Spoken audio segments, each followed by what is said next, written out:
অপেক্ষার প্রহর ফুরাচ্ছে, গর্জে ওঠো বাংলার ফুটবল ভক্তরা। হামজার পর এবার বিশ্বমানের সামিত সোম হয়ে গেলেন বাংলাদেশের। সব জল্পনা কল্পনা শেষ, এখন শুধু মাঠে নামার অপেক্ষা বাংলার দামাল ছেলেদের। দক্ষিণ এশিয়ার প্রথম ফুটবলার হিসেবে নতুন ইতিহাস গড়তে বঙ্গপারে আসছেন এই কানাডিয়ান তারকা। হামজার পর সামিতের আগমন নিয়ে বাকিটা জানবো রিপোর্টে। দেশের ফুটবলে এখন চলছে দিগন্তের নতুন সূচনা। একের পর এক মন ভালো হবার খবর ভেসে আসছে চারদিক থেকে।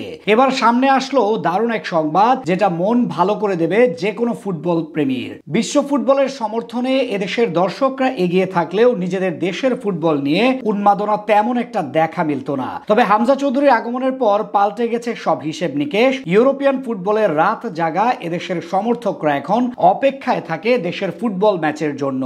বিশেষ করে হামজার এদেশের হয়ে অভিষেকের পর ফুটবল নিয়ে আগ্রহ হিমালয়ের উচ্চতাকেও অতিক্রম করেছে। এরপর একে একে আরো প্রবাসী ফুটবলার পাড়ি দিচ্ছে বাংলায়। ইতিমধ্যেই প্রায় শতাধিক ফুটবলার ট্রায়াল দিয়েছে দেশের হয়ে খেলতে। এছাড়াও বাংলাদেশের হয়ে খেলতে সম্মতি দিয়েছেন ইংল্যান্ডের লিগে দ্বিতীয় বিভাগে খেলা 19 বছর বয়সী কিউবা মিচেল। সবকিছু ঠিকঠাক থাকলে আগামী জুনেই লাল সবুজদের জার্সি গায়ে অভিষেক হতে পারে তার। তবে কিউবার খেলার সম্ভাবনা না থাকলেও নিশ্চিত হয়েছে সামিত সোমের বাংলাদেশের হয়ে খেলা। বেশ কিছুদিন ধরে তাকে নিয়ে ব্যাপক আগ্রহের জন্ম হয়েছে ফুটবল পাড়ায়। বিশেষ করে কানাডা ফুটবল ফেডারেশন থেকে অনুমতি মেলার পরই দারুণ একটা খবরের অপেক্ষায় ছিল গোটা বাংলাদেশ। মাত্র একদিনের ব্যবধানেই দারুণ সুখবর মিলেছে দেশের ফুটবলে। গতকালই সামিতের জন্য ফিফার কাছে আবেদন করেছিল বাংলাদেশ ফুটবল ফেডারেশন। আগে থেকেই অনুমতি ছিল হামজার মতো এতটা দেরি হবে না সামিতের ক্লিয়ারেন্স পেতে, কেননা ইতিমধ্যেই কানাডার ফুটবলের ফেডারেশনের কাছ থেকে ছাড়পত্র পেয়ে গিয়েছিলেন তিনি।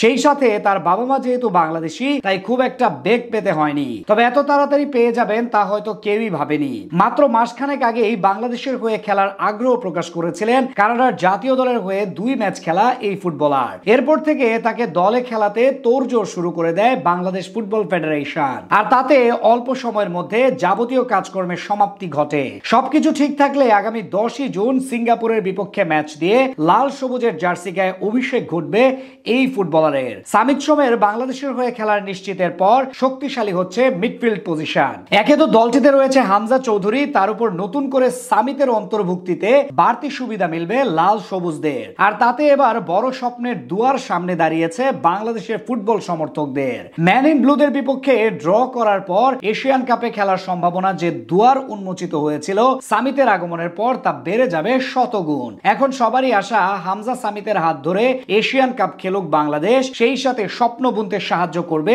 সামনের বিশ্বকাপে খেলার। বিশেষ করে হামজার এদেশের হয়ে অভিষেকের পর ফুটবল নিয়ে আগ্রহ হিমালয়ের উচ্চতাকেও অতিক্রম করেছে।